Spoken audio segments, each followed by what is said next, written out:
Kita mulai ya. Assalamualaikum warahmatullahi wabarakatuh. Waalaikumsalam warahmatullahi wabarakatuh. Ya, ketemu lagi kita di kelas investasi dan pasar modal syariah. Beberapa pertemuan banyak ke skip, kita 2 hari fokus ya ngebahas tentang investasi aja.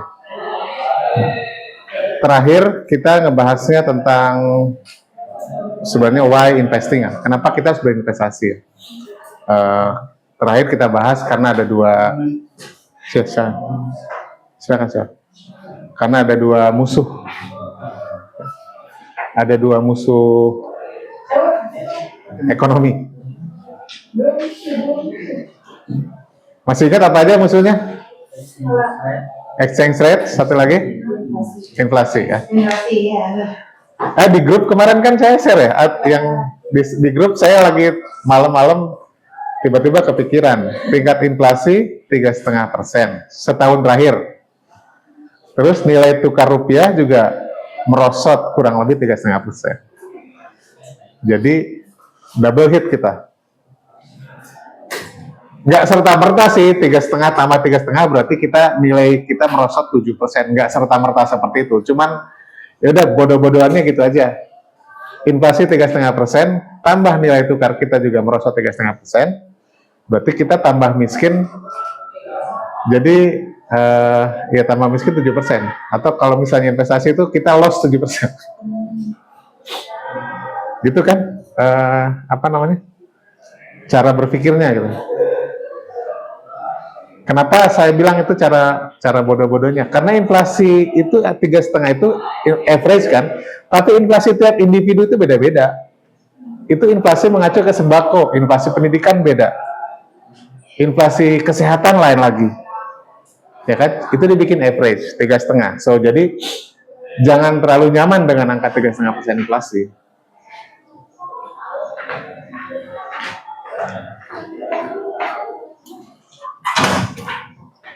Saya pernah bilang sama kelas bankers, saya bilang, saya tanya, kayaknya ke kelas ini juga saya pernah nanya deh.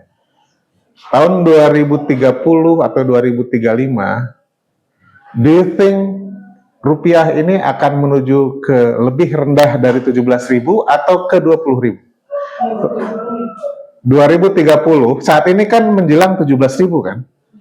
Agak miris gitu. Dulu Krismon juga 18.000. Agak miris, kita nilai rupiah ini makin lama makin longsor aja gitu. Nah, jadi tahun 2030 atau 2035 itu probability-nya ke 20.000 atau probability-nya ke 10.000? 20 kan? Terus apa yang harus kita lakukan?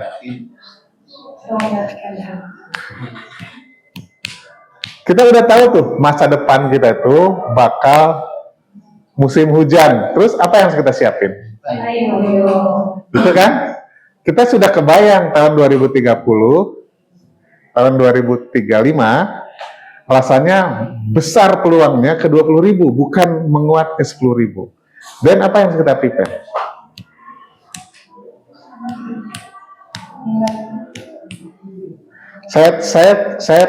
Saya bilang begini. Sekarang saya tanya sama teman-teman. Saat ini saham BCA, misalnya saya nggak perhatiin. Misalnya saat ini harga 7.000 ya, 7.000, 8.000. Kita punya strong belief saham BCA itu tahun 2030 akan ke 12.000. Apa yang akan kalian lakukan? Beli saham BCA sejak sekarang kan? Tahun 2030 kita strong belief akan ke 12.000. Cuan dong. Nah, is it the same thing? Kalian punya strong belief bahwa IDR itu akan melemah ke 20.000.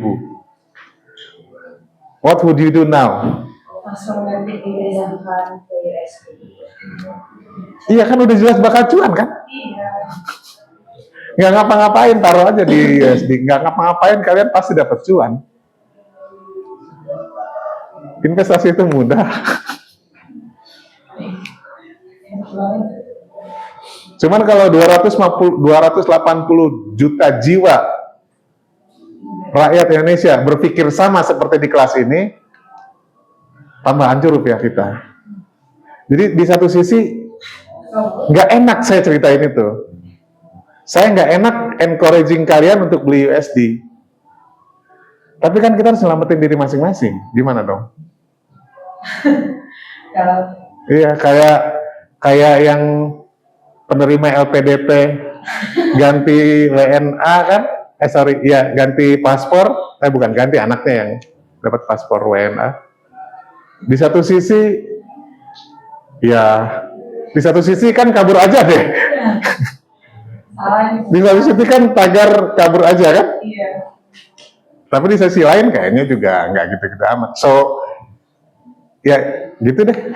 Di satu sisi kita harus jaga rupiah kita gitu. Tapi di sisi lain kita harus protect our own personal wealth.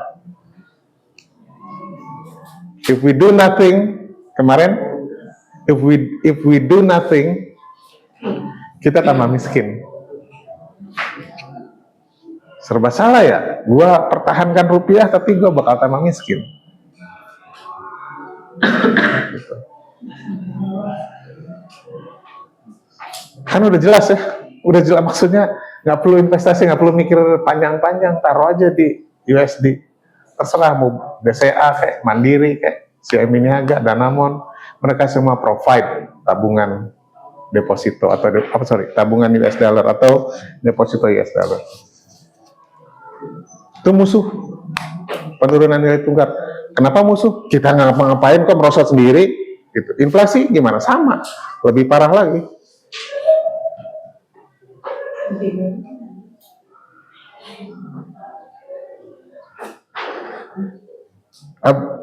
Abdu ya? Abdu kan nggak transaksi di US dollar, berarti kita nggak perlu khawatir dong. Abdu transaksi US dollar nggak atau rupiah full? Iya. Terus kalau ada penurunan nilai tukar berarti nggak perlu jadi concern dong. Berpengaruh. Pengaruhnya gimana? Secara langsung. Seperti apa? Ya, ini bicara tentang exchange rate atau Exchange rate. Nah. jadi nanti semakin menurun nilai tukar rupiah itu dibandingkan dengan US dollar, artinya dari segi nilai rupiah itu jadi lemah. Iya, tapi kan saya beli baju pakai rupiah, beli peci pakai rupiah, pakai sepatu pakai rupiah. Jadi mau rupiah berapapun emang ngefeknya apa ke Abdu? Ada yang bisa bantu Abdu? Kita kan semua transaksinya pakai rupiah. Why worry about penurunan nilai rupiah? Ada yang mau bantu Abdu?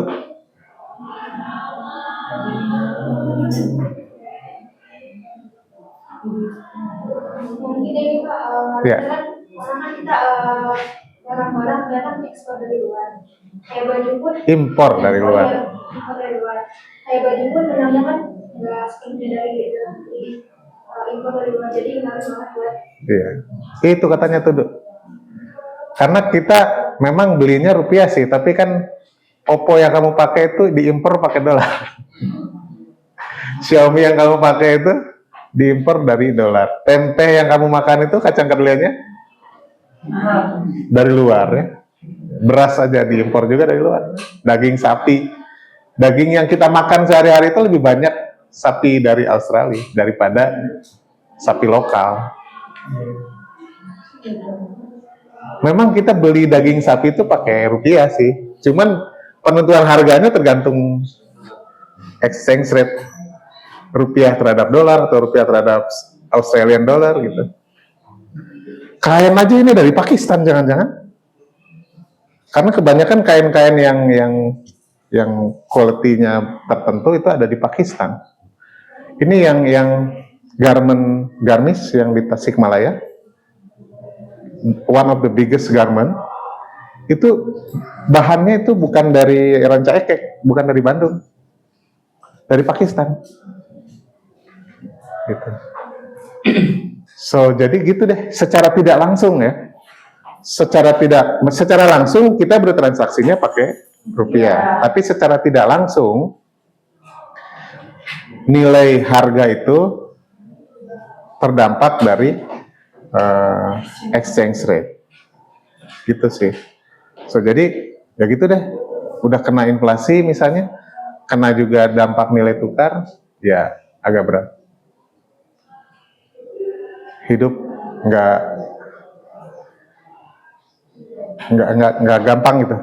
Kalau kita nggak prepare. Jadi bukannya saya nakut-nakutin kemudian kalian jadi paranoid, nggak begitu sih. Maksudnya nakut-nakutin tuh supaya kalian prepare. Karena ternyata solusinya gampang banget. Kayak tadi saya bilang kan, solusinya gampang banget.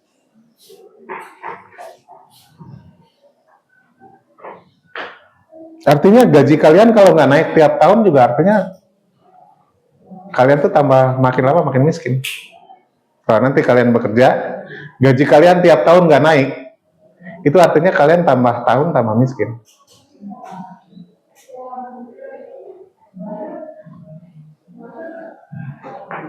Itu sedemikiannya ya, apa namanya?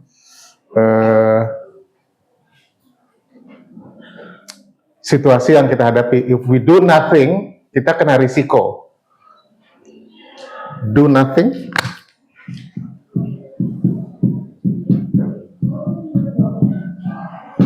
ada risk, ya kan? If we do something,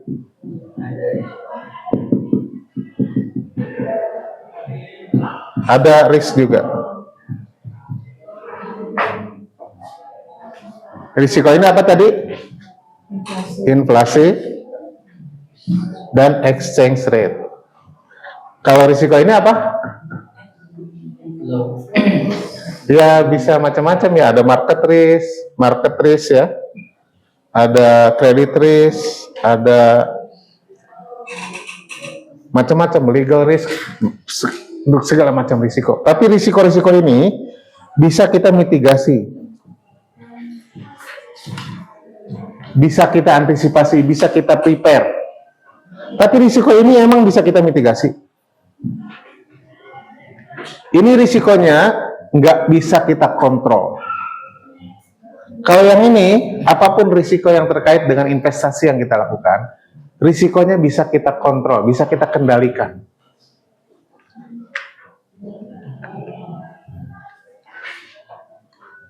Atau lebih sederhananya mungkin gini ya.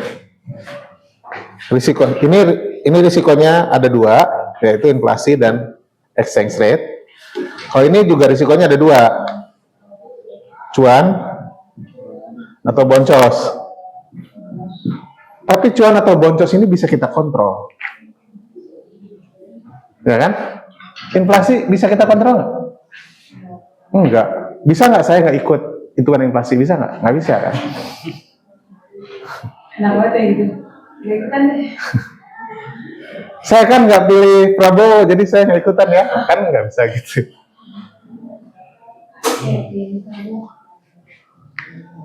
Tapi kalau cuan atau boncos, ini bisa kita kontrol. Either kita dalam posisi cuan atau dalam posisi boncos, itu bisa kita kontrol.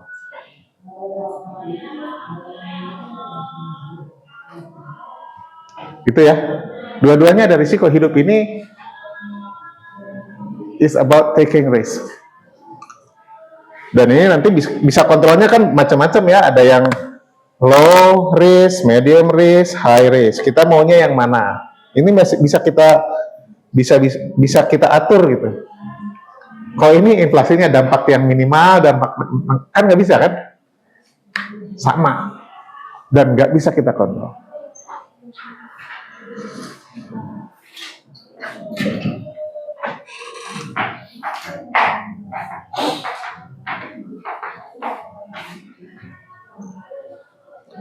Solusinya tadi terpaksa teman-teman ya harus taruh lah duitnya di dolar. Mau Singapura dolar juga boleh, mau euro juga boleh.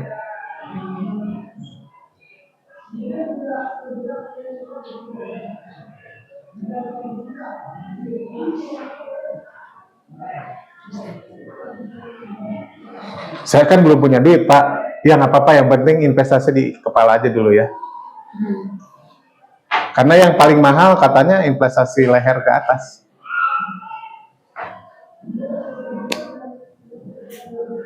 Solusi kedua, emas. Kan nggak perlu mikir juga kan beli emas.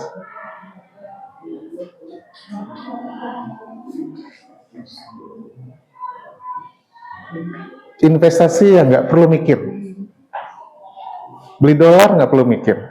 Udah jelas tadi pikirannya kan, kayaknya bakal melemah terus sih. Ini bakal naik terus nggak? Seberapa yakin bahwa emas itu 5-10 tahun yang akan datang itu harganya akan lebih tinggi daripada sekarang? Yakin banget kan? Dan nggak perlu mikir kan? Beli aja emas. Tapi Pak, hari ini harganya lagi mahal. Lu jangan terlalu short term minded kalau beli emas. Long term horizon. Namanya investasi kan selalu long term. Nggak ada investasi yang cuma sehari 2 hari. Sebulan 2 bulan. Bukan investasi namanya. Itu trading namanya. Mata kuliah ini mata kuliah investasi dan pasar modal syariah. Bukan trading ya. Jadi saya selalu berpikirnya mengajaknya long term. Emas ini sekarang lagi hit tinggi Pak, 2.800.000, kemarin 3 juta. Pernah turun ke 2.600.000, sekarang balik lagi ke 2.800.000. Saya kapan belinya Pak? Investasi itu nggak time the market. Kan kita view-nya 5-10 tahun yang akan datang. Coba bayangin 5-10 tahun yang akan datang itu, jikapun saat ini emas tertingginya 3 juta per gram, I believe nantinya lebih dari itu. So why worry dengan 2.600.000, 2.800.000, 3 juta? Why worry? Kecuali memang belinya sekarang jual minggu depan. Oh itu sih wajar. Aduh, jangan-jangan minggu depan turun ke 2.700.000. Ah iya.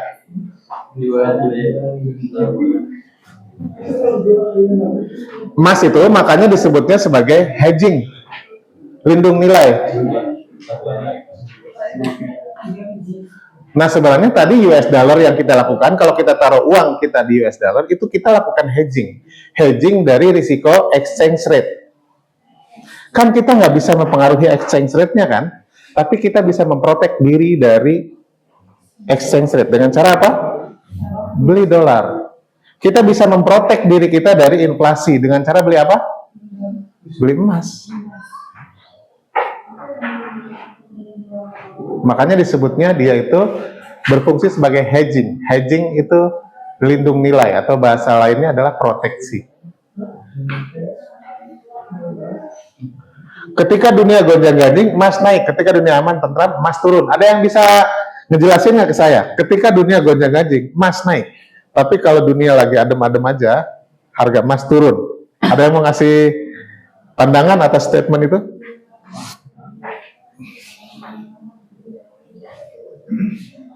Setuju nggak dengan statement itu? Atau tidak setuju?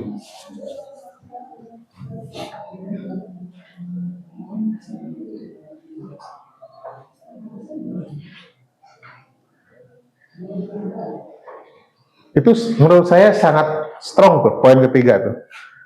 Pas zaman lagi gonjang-ganjing, harga emas naik.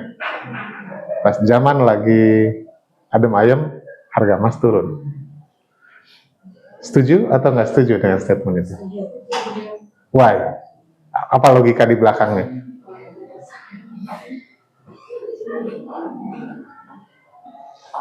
Ini ada kepentingan lagi.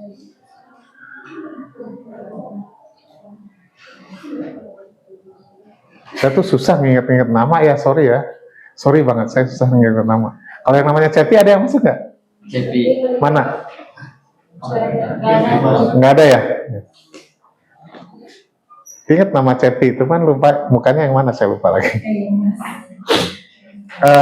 Logikanya gimana?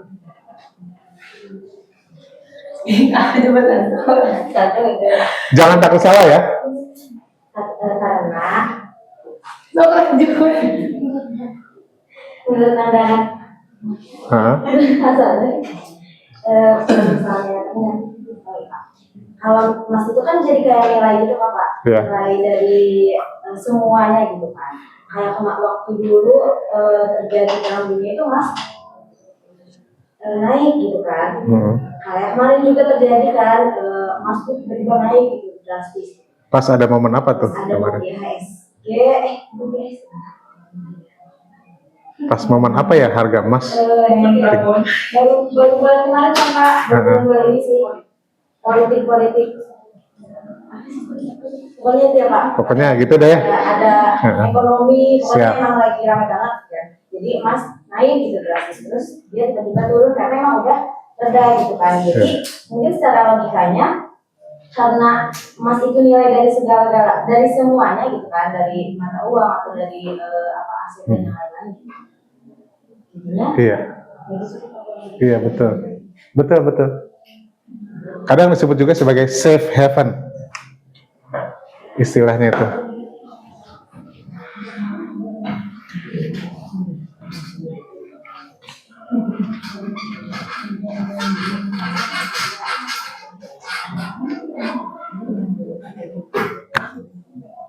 Safe.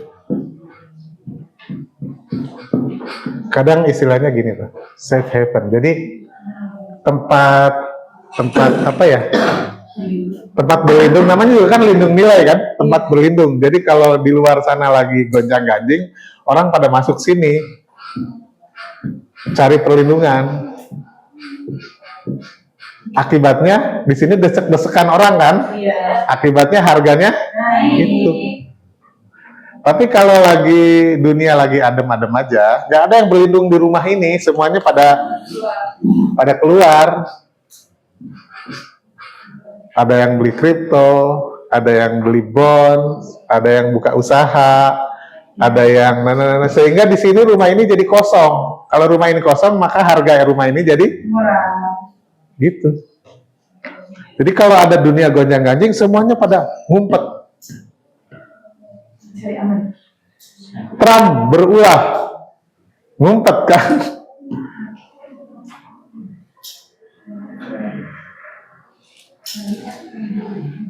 Kalau terjadi banyak bencana, pokoknya apapun yang bikin people khawatir dengan masa depan ekonomi, mereka pasti akan cari perlindungan.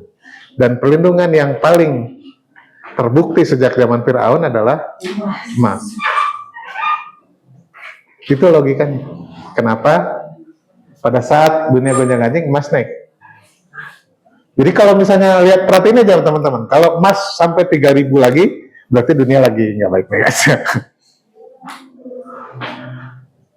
Emas sampai 3.500, kok 3.000? 3 juta ya?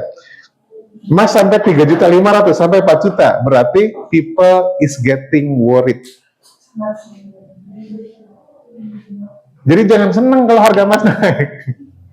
Artinya instrumen lain itu bikin mereka khawatir. Mereka nggak berani di bonds, nggak berani di saham, nggak berani di kripto, nggak berani buka usaha.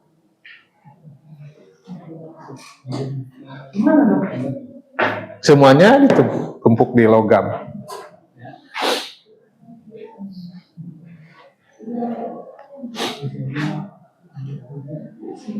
So jadi emas itu nggak perlu mikir, belinya gampang, mau fisik boleh, mau digital boleh. Pak, Ya. tapi gimana ya kalau seandainya memang kan kita tadi sangat percaya kalau 2030 itu katakanlah ekonomi semakin memburuk gitu ya, sampai pada akhirnya orang tuh banyak kan ke emas ini. Sedangkan kan tadi instrumen-instrumen yang lain itu kan sebenarnya untuk memutarkan uang lagi ya, biar uang itu berputar. Katakanlah orang yang menyimpan melindungi hartanya ke emas tuh orang yang punya harta kan, punya kekuatan di situ. Dengan yang nggak ke emas ya karena nggak punya. Nah, gimana kalau seandainya semuanya udah melindungi hartanya, tapi jadi pasif di perputaran uang nih gitu. Gimana tuh kalau kondisinya sampai kayak gitu? Apa artinya harta ini gitu loh? Maksudnya nggak ada kegiatan. Ya memang nggak bagus, karena memang nggak bagus. Makanya kan, makanya di emas ini nggak bikin ekonomi berputar. Iya. Sama kayak kalian naruh duit di bawah bantal. Kalau kalian taruh duit kalian di perbankan, di pasar modal, itu kan duit kalian tuh muter kan? Tapi kalau kalian taruh duit kalian di bawah bantal, berarti uang ini nggak menghasilkan karya apa-apa. Nah sama kalau misalnya orang pada masuk ke safe haven ini, taruh emas, emas kan cuma seonggok logam, jadi nggak berputar, sayang gitu. Gitu.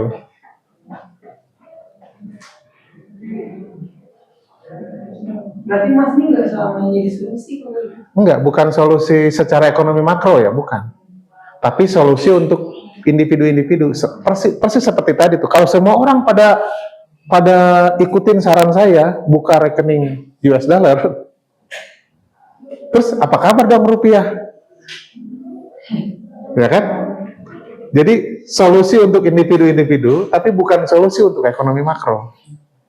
Nah ini juga sama, kalau orang pada lari ke emas semua, solusi untuk menyelamatkan diri masing-masing, tapi tidak solusi untuk perekonomian nasional.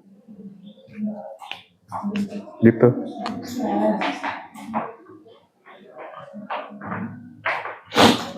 So jadi makanya tugas BI adalah menstabilkan nilai rupiah.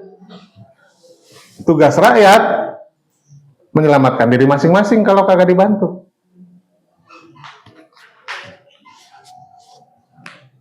Tugas BI menjaga dua hal tadi tuh, exchange rate sama inflasi. Itu aspek moneter semua kan. Dua hal itu tugas BI. Makanya BI itu sangat suka kalau misalnya kita punya program ketahanan pangan, punya program kemandirian ekonomi. Karena apa? Itu akan menjaga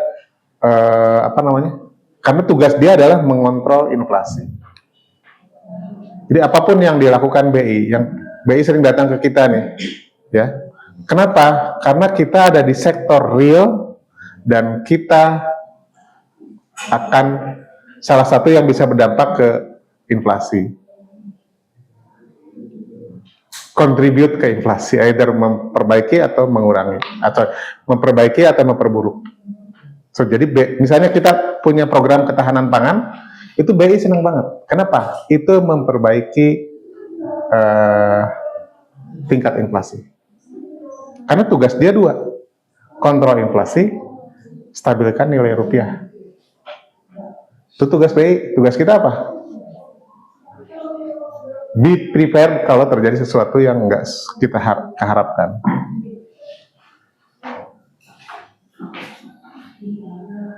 Nah itu pertama kalian pilih gold, yang kedua kalian pilih properti. Nah ini kan agak susah ya. Kalau gold bisa beli 1 gram. 1 gram kalau terlalu gede juga bisa 0,5 gram. Kalau terlalu gede juga bisa 0,1 gram. Ya. Kecil banget Pak, kalau hilang gimana? Ya udah digital aja. Properti nggak bisa pakai duit kecil ya.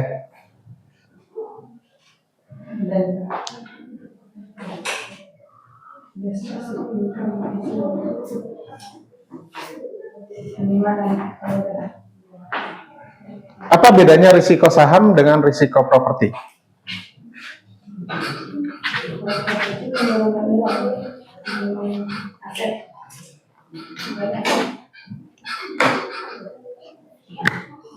Saham, properti.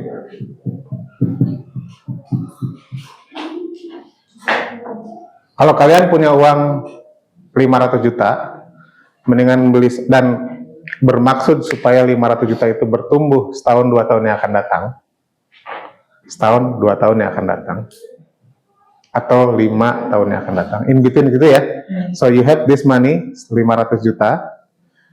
Kalian expect bahwa uang ini bertumbuh di 1-5 tahun yang akan datang. Kalian pilih yang mana? Properti ini bisa kos-kosan, bisa ruko, bisa sawah, bisa kebun. Kalau saham, ya bisa saham dalam negeri, bisa saham luar negeri. 500 juta saya kasih modal buat kalian. Serah-serah deh. No. Meskipun nanti faktanya sih kalian harus diversify ya. Iya. Tapi ini untuk exercise pikiran kita. Which one do you choose? 500 juta, 5 tahun yang akan datang uangnya mau gua pakai dan berharap bertumbuh. Which one do you choose? Saham. Why? Lebih risikonya. Kalau itu kayak nampak banget gitu risikonya harus perawatan, kalau nggak laku propertinya. Oke. Uangnya gimana? Kalau saham kan ada yang olah ya. Oh. Ada biaya sini ya, biaya Apresiasi juga. perawatan. Ada nilai. penurunan nilai bangunan ya, Iya pasti. nilai bangunan. Terus apa lagi risikonya? Kalau orang nggak punya daya beli, maksudnya orang nggak punya Nggak kekuatan laku. untuk, nggak laku gitu loh. Likuiditas, nggak liquid, nggak liquid. Saham risikonya apa? Loss. Ini mungkin loss nggak? Enggak. Mungkin. Nggak mungkin ya, atau bukan nggak mungkin lah. Bukan loss. Sangat kecil peluangnya, nilainya merosot kan? Iya. Kalau ini ada kemungkinan merosot ya. Iya. Oke. Pak, apalagi? Udah nggak doang. Ada lagi? Kurang lebih gitu ya. Iya. Either win atau loss ya, ada kemungkinan Iya. loss. Ada kemungkinan pas 5 tahun itu duitnya bukannya naik ke 600 tapi turun ke 400. Iya. Kalau ini mungkin duitnya nggak bakal turun, right? Duitnya mungkin malah naik karena nilai properti selalu naik. Tapi apakah ketutup nggak dengan ini semua? Terus liquid nggak pas lagi 5 tahun pas mau dijual susah ya? Iya. Nah itu ya gitu deh pikirannya aja. Jadi dua-duanya, maksud saya tuh saya pengen teman-teman bisa mengidentifikasi risiko. Karena pada akhirnya nanti kalian jangan all in di setiap instrumen. Kalian harus ada di sini, harus ada di sini. Karena apa? Masing-masing bawa risikonya masing-masing. Kalau tujuannya 5 tahun yang akan datang, duit ini harus sudah siap. Kalau ke sini agak repot.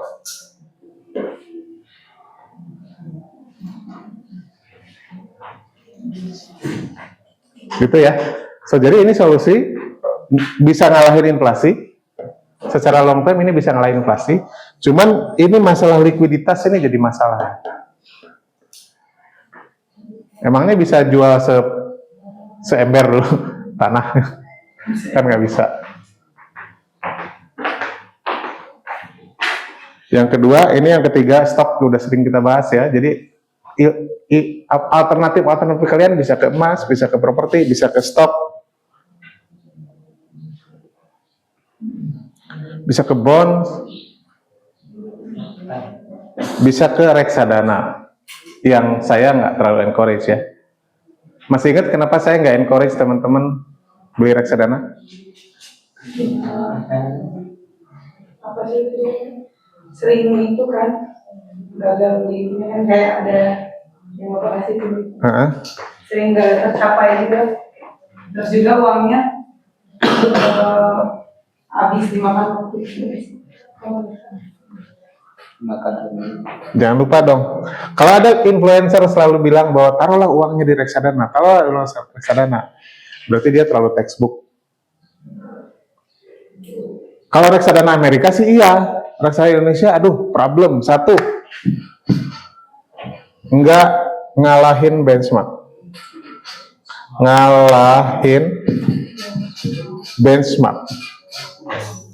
Yang kedua mahal, tapi ngalahin benchmark, nggak apa-apa dong. Misalnya gini, biayanya mahal, tapi cuannya tinggi, nggak apa-apa dong. Tapi kalau udah lah mahal, cuannya nggak ngalahin target, dia ngapain?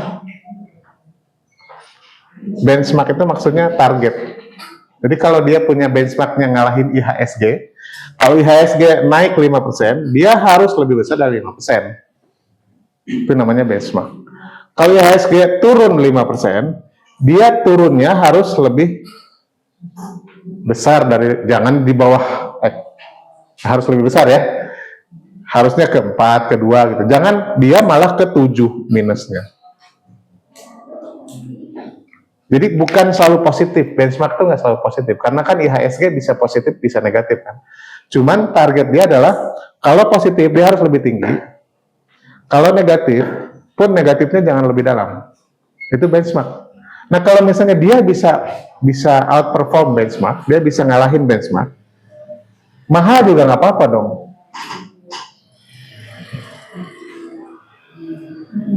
Ya kan? Ini kan target. Ini gaji yang kita bayar ke mereka. Kalau kita nggak bayar gaji tapi nggak achieve target, ngapain? Tapi kalau bayar gaji dan lebih mahal daripada reksadana di Amerika, tapi dia ngalahin target, oke lah. Kok ngalahin target? Apa mencapai target? Oke lah. Gitu ya. Jadi kalau ada influencer bilang taruh reksadana, atau ada financial planner bilang taruh reksadana, terlalu textbook. Nggak lihat kondisi reksadana, industri reksadana di Indonesia itu nggak deh buat saya. Kalau zaman dulu nggak ada opsi. Maksudnya kalau kita mau ke capital market dan kita pemula, nggak ada opsi masuk reksadana. Karena nggak ada reksadana asing yang masuk ke kita. Kalau sekarang kita bisa beli ETF asing. Di platform-platform itu udah banyak banget. Jadi kalian ada opsi. Kayak zaman dulu mobil itu hanya ada dari Toyota, ada dari Jepang. Ya kan? Tinggal pilih mau Toyota, mau Honda, apa Mitsubishi gitu.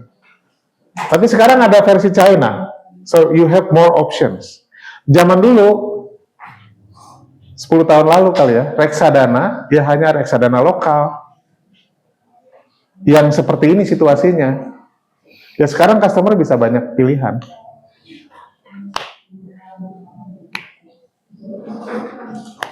Bisa beli ETF dari luar.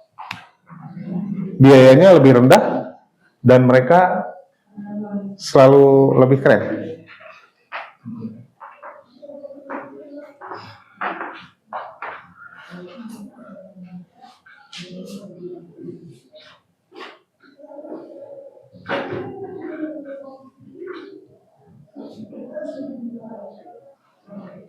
Ya, jadi kalau memang benar sih, mutual fund ini adalah untuk orang-orang yang tidak jadi investor. Kan nggak semuanya jadi aktif investor kan, tiap malam pantau perkembangan saham, terus lihat kinerja perusahaan, kan nggak ada waktu kan, nggak ada waktu, karena semuanya kan bekerja. So, jadi solusi untuk orang beli mutual fund. Yang kedua, tidak semua dari kita memiliki latar belakang pengetahuan dan modal yang kuat.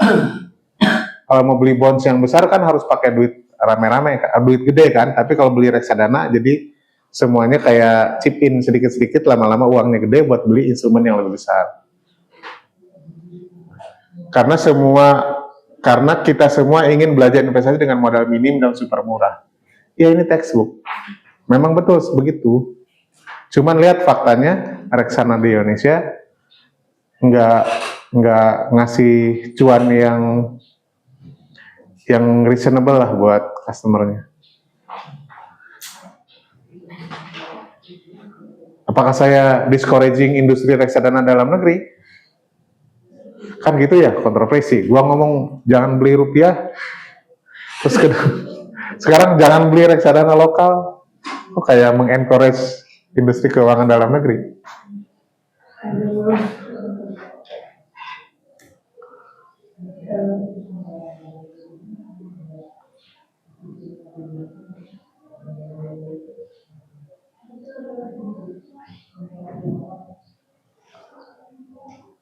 Sebentar lagi habis ya?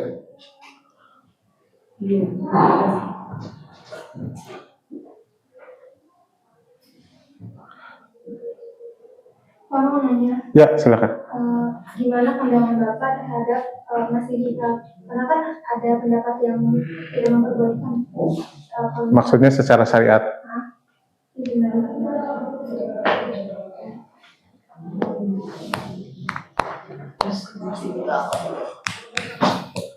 Kalau saya berprinsip di muamalah itu apapun boleh, kecuali ada larangan.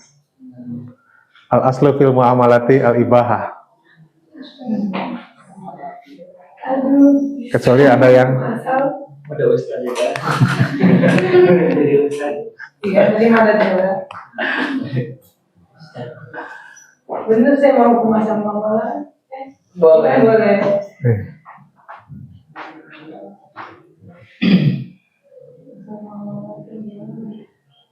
Saya nggak tahu argumennya itu yang melarang atau yang mengharamkan. Yang mengharamkan itu apa? Katanya itu harus ada emas fisiknya benar. Kan digital tuh kan kita nggak tahu. Iya, harus ada fisik ya. Berarti nggak boleh kalian beli pulsa tuh. Nggak ada fisiknya. Nggak boleh kalian beli kripto dong. Beli kripto boleh nggak? Lah kenapa emas digital nggak boleh? Kripto even malah lebih maya daripada emas digital. Kalau emas digital itu besoknya mau convert ke fisik juga kan bisa. Jadi emas yang tercantum di dalam platform itu, misalnya saya punya 1 kilo, besok lusa mau saya convert jadi emas fisik, amin dong. Punya 1 kilo. Nah, itu nabungnya udah 1 kilo. Belinya dong. Dipikir beras kali ya. Jadi kalau besok lusa mau gua convert menjadi fisik kan bisa. Sekarang kripto digital emang bisa difisikkan. So, kripto lebih haram dong daripada emas digital. Iya bener, Indonesia itu boleh gitu. Fatwa MUI tentang kripto gimana? Ada yang tahu? Hah? Kenapa? Ini haram. Haram? I don't think so. Ada dua kasus. Halal kalau tujuannya untuk pegang sebagai aset. Haram kalau tujuannya untuk spekulasi. Trading spekulasi. Kalau itu sih sama, saham juga haram untuk trading spekulasi. Tapi untuk beli aset, haramnya dua. Satu, nggak boleh dijadikan sebagai instrumen spekulasi. Yang kedua, tidak boleh dijadikan sebagai nilai tukar. Apa? Oh, nilai tukar. Alat tukar. Karena mengacu ke haramannya, karena mengacu ke peraturan negara yang tidak boleh bertransaksi selain rupiah. Jadi MUI support kebijakan negara ya. Jangan sampai orang beli handphone pakai kripto. Jadi yang dilarang itu simpelnya itu, nggak boleh dijadikan sebagai alat spekulasi. Yang kedua, nggak boleh dijadikan sebagai alat tukar. Tapi kalau belinya untuk investasi, untuk aset, itu boleh. Mas digital gimana? Buat saya itu lebih rileks daripada kripto. Ya, memudahkan juga ya. Yang punya budget. Iya. Ya. Ya. Ih, soalnya sih selesai tuh tinggal kerja banget gitu. Lekas gitu. Makasih udah yang mas bikin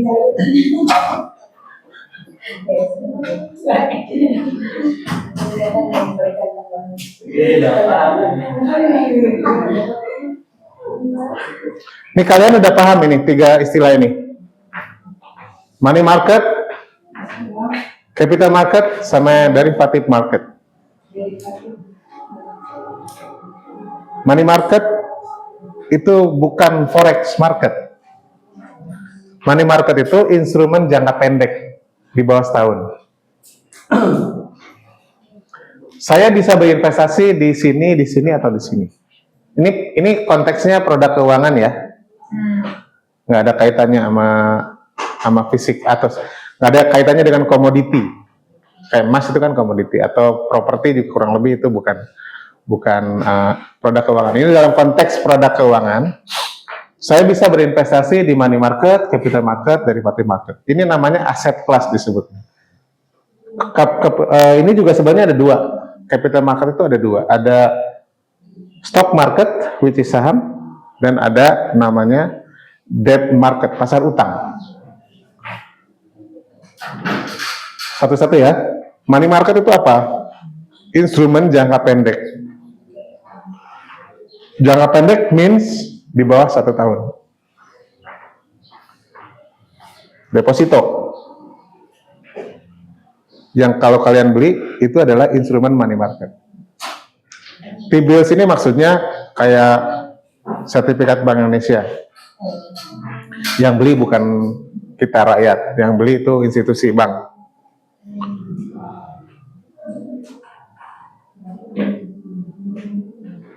Itu istilahnya T-bills itu kayak istilah di Amerika. Kalau di Indonesia itu SBI. Bukan sesuatu yang bisa dibeli secara retail. Nah, yang bisa dibeli secara retail itu adalah deposito. So, money market itu artinya kayak gitu ya. Bukan forex market. Khawatirnya orang berpikir bahwa money market itu berarti saya beli emas, saya beli real, saya beli US dollar, saya beli Singapore dollar, saya beli ringgit. Itu bukan money market. Itu namanya forex market. Yang namanya money market itu istilah aja, money pasar uang. Bukannya kita beli uang currency ya, tapi istilah aja sih. Instrumen investasi yang durasinya di bawah 1 tahun. Kalau capital market ini long term instrument. Nah, capital market ada dua, ada stock market dan ada debt market. Ada pasar saham, ada pasar utang. Intinya orang yang, kalau ini capital kan, modal ya, butuh modal. Kalau kalian butuh modal, misalnya kalian buka usaha nasi goreng, kalian butuh modal. Butuh tambahan modal, karena perusahaan nasi gorengnya mau dibuka cabang misalnya kan. Butuh tambahan modal. Kemana kalian akan cari tambahan modal itu? Ke bank, satu. Ada lagi? Kerjasama mudorobah. Kan saya? Ya, betul. Betul banget. Jadi either ke bank atau cari sohibul mal, cari investor kan? Kalau ke bank jatuhnya jadi utang. Kalau ke investor atau sohibul mal jatuhnya jadi betul kerjasama. Kalau di neraca kalian misalnya dapatnya 100 juta. 100 juta dari bank, 100 juta dari sohibul mal. Oke? Ada neraca. Dibeliin kan 200 juta ya, total 200 ya. Ini total 200. Dibeliin aset lancar dan diberiin aset tetap. Termasuk di sini inventory, total 200. Sumbernya dari 100 dari utang bank, 100 dari sohibul mal, dari investor. Masuknya ke posting man. Kalau bank pasti bawah. Kalau bank masuknya ke liability 100. Yang investor Equity. ya masuk ke equity 100. Karena ini masuk liability, harus balik nggak? Kalau masuk ke equity harus balik nggak? Nggak harus. Karena dia jadi pemilik perusahaan. Iya. Kalau bank kan bukan pemilik perusahaan. Akadnya pinjam meminjam atau pembiayaan kalau syariah ya. Tapi kalau equity dia menjadi pemilik. Jadi perusahaan ABC ini dimiliki oleh si E. Kalau si E-nya satu orang ya dimiliki satu orang. Tapi kalau si E ini dimiliki oleh 2 orang, equity-nya berarti dimiliki oleh 2 orang. Gitu ya. Makanya nggak perlu balikin duit ini. Tapi kalau ini harus dibalikin. Ya.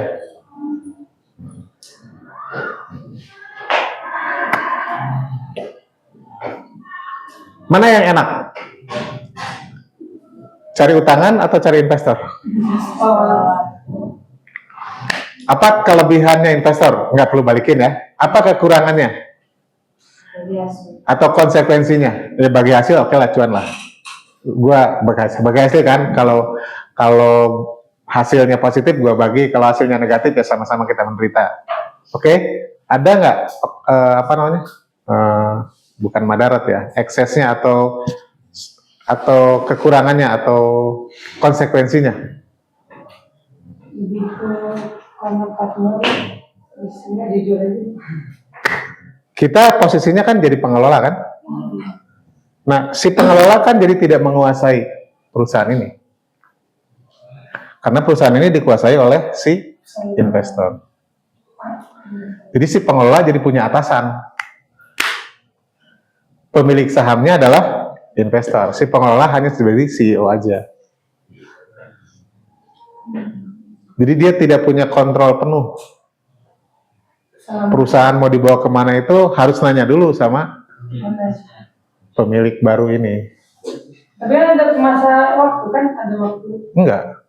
Oh iya, selamanya ya. Selamanya. Asal mundur rumah timur. Ya kalau mau dibalikin ya, oke. Misalnya, gua nggak suka sama atasan gue itu, balikin modalnya, dibeli artinya kan? Iya. Jadi sahamnya dijual beli. Di sini ada jual beli saham kan? Saya gampang aja mau bilang.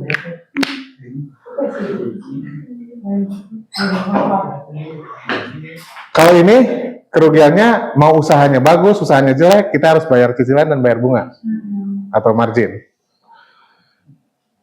Tapi kelebihannya kita punya keleluasaan. Bank nggak mendikte kita, terserah kita. Mau usahanya tiba-tiba diganti dari jualan nasi goreng jadi jualan siomay, suka-suka kita. Kalau ini harus ngobrol sama investor ya.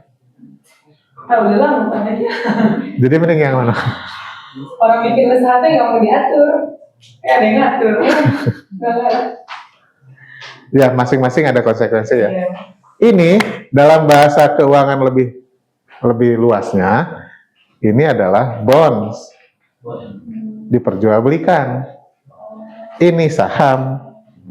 Diperjualbelikan juga. Kalau saya mau carinya bonds, berarti saya masuknya ke pasar utang. Tapi kalau saya maunya deal with saham aja, either jual atau beli saham, IPO lah dan sebagainya, berarti itu saya nanti masuknya ke equity. Pemegang sahamnya 1 juta Pak, gimana saya reportnya kan? Kalau sahamnya saya itu pemilik saham Google loh. Ya. Tapi kan CEO Google nggak pernah dengar apa kata-kata saya kan? Terus seperti apa dong ini pertanggungjawaban CEO Google ke saya? Ya cuma report aja kan, rapat umum pemegang saham kayak gitu kan. Terus kalau saya nggak happy, apa yang saya lakukan? Bokis lu nggak ngasih dividen bagus sama gue. Terus ya jual saham.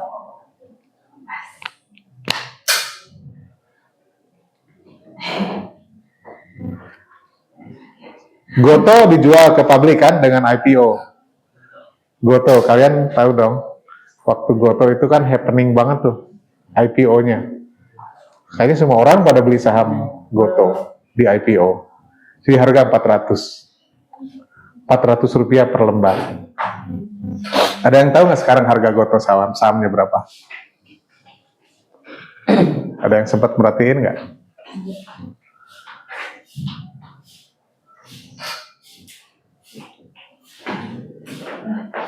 Menjelang gocap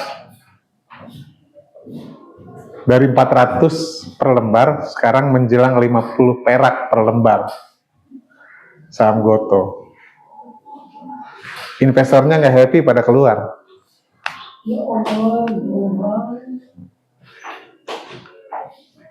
Nggak tahu tuh orang-orang kenapa beli. Kalau gue sih nggak, dari awal juga gue nggak mau.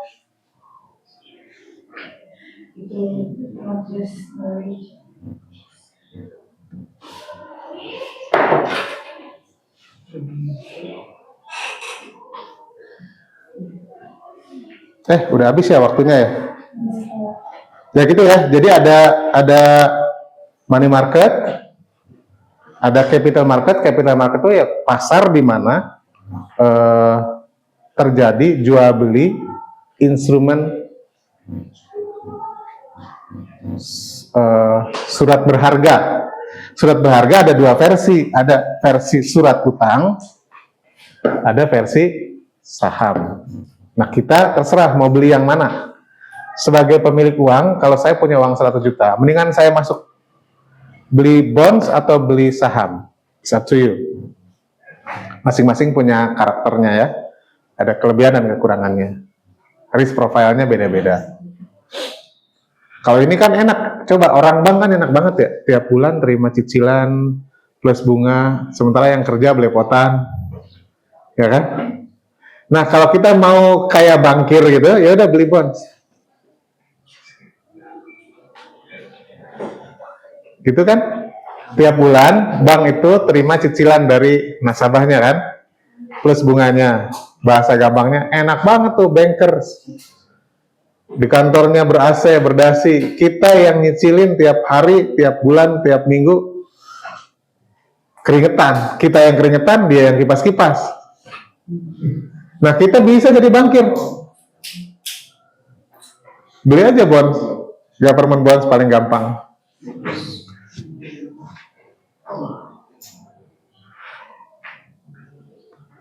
Beli saham, beli obligasi pemerintah atau sukuk, terus nanti kita dapat return, dapat kupon. Di akhir periode, duitnya dibalikin. Returnnya lebih tinggi daripada deposito. Tapi nggak setinggi potensi dari saham. Gitu ya.